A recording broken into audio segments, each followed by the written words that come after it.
ஏன் ஆண்டவர் சில நேரத்தில் அமைதியா இருக்கிறார்?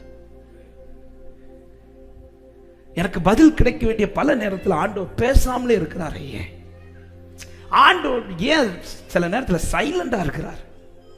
பலர் சொல்றது அதான். ஜெபிக்க கேட்கும் போதும் ஆண்டவர் இதை பார்க்கறது இல்லையா? ஆண்டவர் ஏன் அமைதியாவே இருக்கிறார்?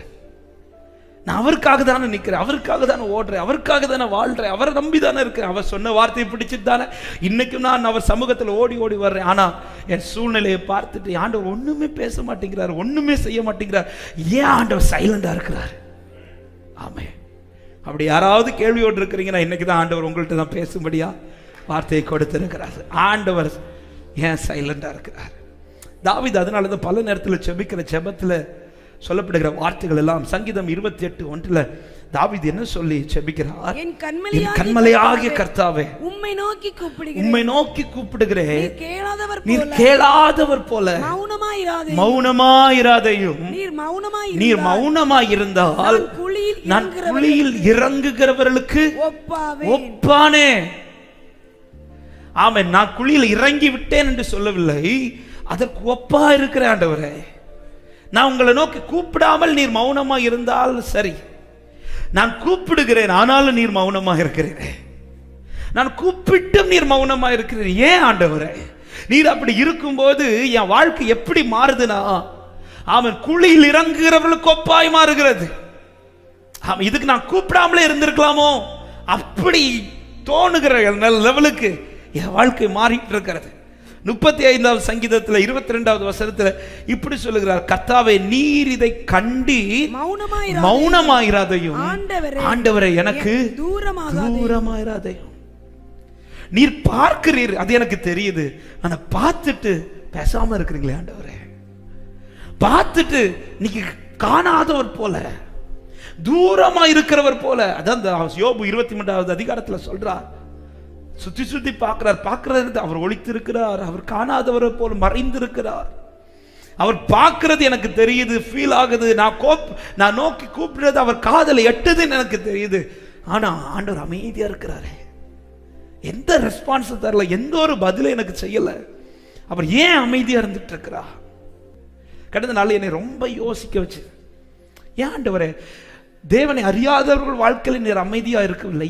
தேவனை அறிந்து நீர் தான் என்னை அழைத்தீர், நீர் தான் என்னை தெரிந்தெடுத்தீர். என்னை அழைத்ததும் அவர் தான், என்னை நடத்துகிறதும் அவர் தான், எனக்கு பாதையை நியமித்ததும் அவர் தான், என்னை இந்த பாதையில் கொண்டு செல்றது அவர் தான், எனக்கு எல்லாவற்றையும் செய்யறது அவர் தான். அவர் தான் எல்லாமே செஞ்சுட்டு இருக்கும். ஏன் ஆண்டவர் இந்த நேரத்தில் என்கிட்ட பேசுவார்னு எதிர்பார்க்கிற நேரத்தில் அமைதியா இருக்கிறார்? எனக்காக இதை செய்வார்னு எதிர்பார்க்கிற நேரத்தில் அமைதியா இருக்கிறார்? எனக்காக முன்னின்று காரியத்தை நடப்பிப்பார்னு எதிர்பார்க்கிற நேரத்தில் சைலண்டா இருக்கிறார். ஆமென். இன்னைக்கு கர்த்தர் நம்மோடு கூட பேசுவாராக. ஏன் ஆண்டவர் சில நேரத்தில் அமைதியா இருக்கிறார்?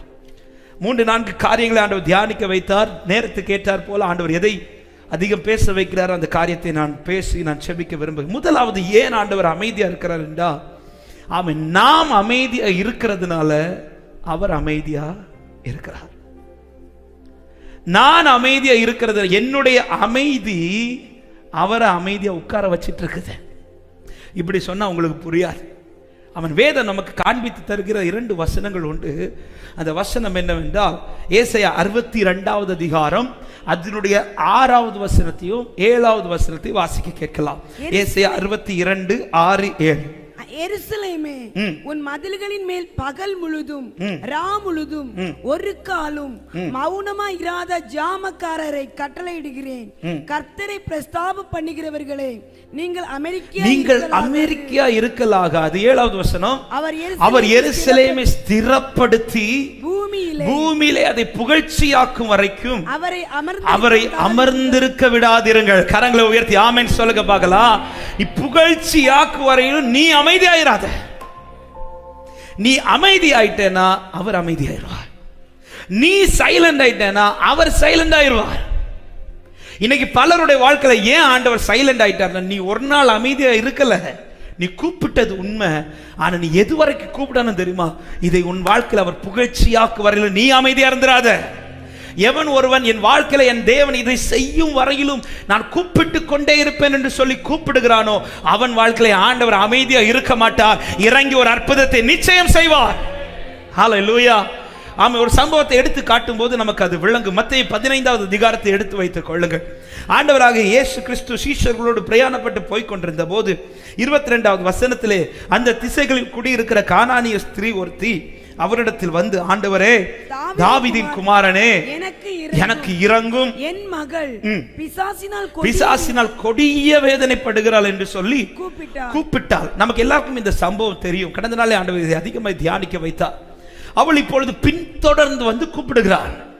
பின்தொடர்ந்து வந்து இல்லாததை பொல்லாததெல்லாம் சொல்லல, தன்னிடத்தில் இருக்கிற வேதனை, கொடிய வேதனையை, விசேஷமாய் தன் மகள் படுகிற அந்த கொடிய வேதனை தாங்க கூடாமல், அவன் வெட்கத்தை பார்க்காமல் ஓடி வந்து, யார் என்ன தடுப்பா, யார் என்ன அனுமதிப்பாங்களா, இதெல்லாம் அவன் யோசிக்கவே இல்லை.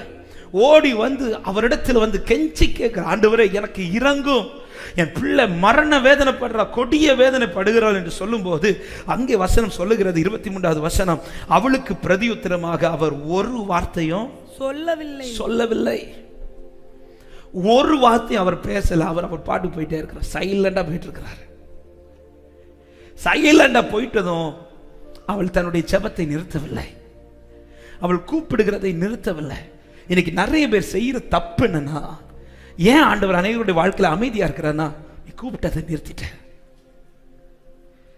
சில பதில் உனக்கு நீ குறித்த நேரத்தில் கிடைக்காததும், நீ குறித்த நேரத்தில் உனக்கு அவரிடத்திலிருந்து சில பலன் கிடைக்காததும், கூப்பிட்டதை நீ நிறுத்திட்ட. அதனால அவர் சைலண்ட் ஆயிட்டாரு.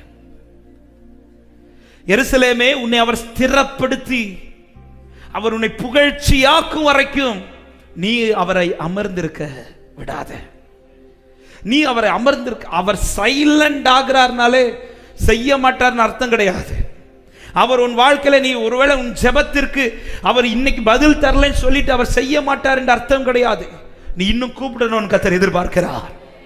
ஹல்லேலூயா. நீ இன்னும் கூப்பிடணும்னு கர்த்தர் எதிர்பார்க்கிறார்.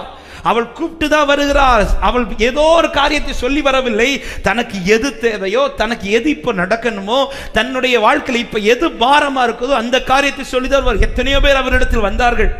அவரே சொன்னார், வருத்தப்பட்டு பாரம் சுமக்கிறவர்கள் நீங்கள் என்னிடத்தில் ஓடி வாருங்கள், நான் உங்களுக்கு. அவரிடத்தில் வந்த ஒருவரை அவர் புறம்பே தள்ளலையே. அப்படி இருந்த பிறகும், இந்த ஸ்திரீ வந்த பிறகு, இவ்வளவு கெஞ்சின பிறகும் ஏன் அவர் இன்னும் நடந்துட்டு இருக்கிறார்னா, அவருடைய ஏக்கம் என்ன தெரியுமா? இவள் இதோட ஜெபத்தை நிறுத்துறாளா, இன்னும் ஜெபிக்கிறாளா? பலருடைய வாழ்க்கையில இன்னைக்கு ஆண்டவர் ஆன்சர் பண்ணாம இருக்க காரணமே ஜெபத்தை நிறுத்தினதுனால. பலருடைய காரியத்திற்கு இன்னைக்கு ஆண்டவர் சைலண்டா இருக்க காரணமே நீ ஜெபத்தை நிறுத்தினதுனால. பலருடைய காரியத்தில் இன்னும் ஆண்டவர் முன் ஸ்டெப் எடுத்து வைக்காம இருக்க, பேசாம இருக்க காரணம் நீ உன் முழங்கால முடக்கிறதுனால. ஹல்லேலூயா. அதனாலதான் தள்ளாடுற முழங்கால உறுதிப்படுத்து, பலப்படுத்து. நீ ஜெபத்தை விட்டுறாத. நீ அவரை சும்மா இருக்க விடாம நீ இன்னும் தொந்தரவு பண்ணுவேனா, நீ இன்னும் கேட்பேனா, உனக்குன்னு அவர் சைலண்டா இருக்க மாட்டார்.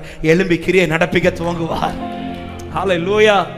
பல நேரத்தில் நம்ம கேட்டுட்டு சரியான பதில் கிடைக்காததும், அவர் கொஞ்சம் பேசாம நடந்து போறதை பார்த்துட்டு நம்ம நினைச்சது என்ன தெரியுமா? இந்த பதிலுக்கு எனக்கு, இந்த ஜெபத்துக்கு எனக்கு பதில் கிடைக்காது. இப்போ இந்த வசனத்துல ரெண்டு காரியம். ஒன்னு, அவர் பேசாம போயிட்டு இருக்கிறார். ரெண்டாவது காரியம் 23வது வசனத்துல சீஷர்கள் வந்து சொல்றாங்க, இவள் நம்மை பின்தொடர்ந்து கூப்பிடுகிறாளே, இவளை அனுப்பிவிடும் என்று அவர் வேண்டி அவளுக்கு அனுகூலமா, அவளுக்குன்னு விண்ணப்பம் வைக்கிறதுக்கு, அவளுக்குன்னு ரெக்கமெண்ட் வைக்கிறதுக்கு ஒரு கூட்டம் இருக்கிறாங்க. இன்னைக்கு அநேகர் ஜெபத்தை விட காரணம், ஒன்னு எனக்கு சரியான பதில் வராததுனால, ரெண்டு எனக்குன்னு ஜெபிக்கிறதுக்கு 4 பேர் இருக்கிறதுனால. உனக்கு ஜெபிக்கிறதுக்கு 4 பேர் அனுகூலமா இருந்தாலும் சரி, உனக்கு பலன் வரலனாலும் சரி, அவர் புகழ்ச்சியாக்கு வரையும் நீ அவரை சும்மா இருக்க விடாம தொந்தரவு செய்வேனா, உனக்கு அவர் இறங்கி கிரியை செய்யறதை பார்க்க முடியும். இதே போல ஒரு சம்பவம் தான் பர்த்திமேயு வாழ்க்கையில நடந்துச்சு. நமக்கு எல்லாருக்குமே தெரிந்த சம்பவம். ஆண்டவர் நடந்து போய் கொண்டிருக்கும் போது அங்கே ஜனங்களுடைய சத்தம் அதிகரித்த போது அவன் நின்று கேட்கிறான், யார் போயிட்டு இருக்கிறார்? மார்க் 10வது அதிகாரம் 46ல இருந்து இருக்குது. அப்பொழுது அவனுக்கு சொல்லப்படுகிற வார்த்தை, ஆண்டவர் இயேசு கிறிஸ்து போயிட்டு இருக்கிறார் சொன்ன உடனே அவன் இருந்து சத்தமிட்டு கூப்பிடுகிறார், தாவீதின் குமாரனே எனக்கு இரங்கும் என்று. 47வது வசனம் கூப்பிடத் தொடங்கினான். கூப்பிடத் தொடங்கினதும் அடுத்து 48வது வசனம் என்ன சொல்லப்படுகிறது? அவன் பேசாதிருக்கும்படி அநேகர் அவனை அதட்டினார்கள். நல்ல கவனிங்க, இந்த ஸ்திரீக்கு விஷயத்துல அவளுக்குன்னு ரெக்கமெண்ட் பண்றதுக்கு ஒரு கூட்டம் இருக்கிறாங்க. பர்த்திமை விஷயத்துல அவனுக்குன்னு பேசுறதுக்கு ஒரு கூட்டமும், இன்னும் சொல்ல போனா அவன் சத்தம் போடாதபடி அதட்டுறதுக்கு தான் கூட்டம் இருக்கிறான். ஸ்திரீ இவளுடைய காரியத்துல அனுகூலம் பண்றதுக்கு ஒரு கூட்டம், இவனுடைய காரியத்துல பிரதிகூலத்துக்காக ஒரு கூட்டம். இந்த ரெண்டு காரியத்தில் ஒன்றை அறிந்து கொள்ளுங்கள், அனுகூலம் பண்றவங்க இருக்கிறதுனாலே காரியம் நடக்காது, பிரதிகூலம் பண்றவங்க தடுக்கிறதுனாலையும் அல்ல. நான் நோக்கி கூப்பிட்டால்தான் எனக்கு வாழ்க்கையில காரியம் நடக்கும். ஹல்லேலூயா. அனுகூலம் பண்றவங்க இருக்கிறாங்கன்னு நம்ம ஜெபத்தை நம்ம குறைக்கிறோம். பிரதிகூலம் இன்னும் தடுக்கிற ஒரு கூட்டம் இருக்கிறத பார்த்து சோர்ந்து ஜெபத்தை ஸ்டாப் பண்றோம். இது மட்டும் செஞ்சிடாதீங்க. அனுகூலம் பண்ண இருந்தாலும் உன் ஜெபத்தை இன்னும் அதிகப்படுத்து. பிரதிகூலம் பண்ண தடைகள் எத்தனை எழும்பினாலும் உன் சத்தத்தை இன்னும் அதிகப்படுத்து. அவர் சும்மா போக மாட்டார். ஹல்லேலூயா. இந்த வசனம் அழகா இருக்கு. அதட்டினார்கள். அவனோ தாவீதின் குமாரன் எனக்கு இறங்கும் என்று முன்னிலும் அதிகமாய் ஹல்லேலூயா. தடை வந்தாலும் நான் சத்தமா கூப்பிடுவேன். அனுகூலமா 4 பேர் வந்தாலும் நான் அவரை தான் கூப்பிடுவேன். ஆமென். இங்கே இவள் செய்த காரியம் என்ன? மத்தேயு 15வது அதிகாரத்தில் சீஷர்கள் பேசின உடனே ஆண்டவர் சொல்றார், இல்ல, காணாமற் போன ஆடுகளாக இஸ்ரவேல் வீட்டாரிடத்திற்கு அனுப்பப்பட்டேனே அன்றி மற்றபடி அல்லவென்றார். 25வது வசனம், அவள் வந்து ஆண்டவரே எனக்கு உதவி செய்யும் என்று அவரை பணிந்து கொண்டார். இந்த காலை நேரத்தில் இந்த 2 சாப்டர் படிக்கும் போது ஆண்டவர் பேசின வார்த்தை இதுதான். நீ ஆண்டவரை நோக்கி கூப்பிடும் போது உனக்கு எதிராய் பல காரியங்கள் எழும்பும்.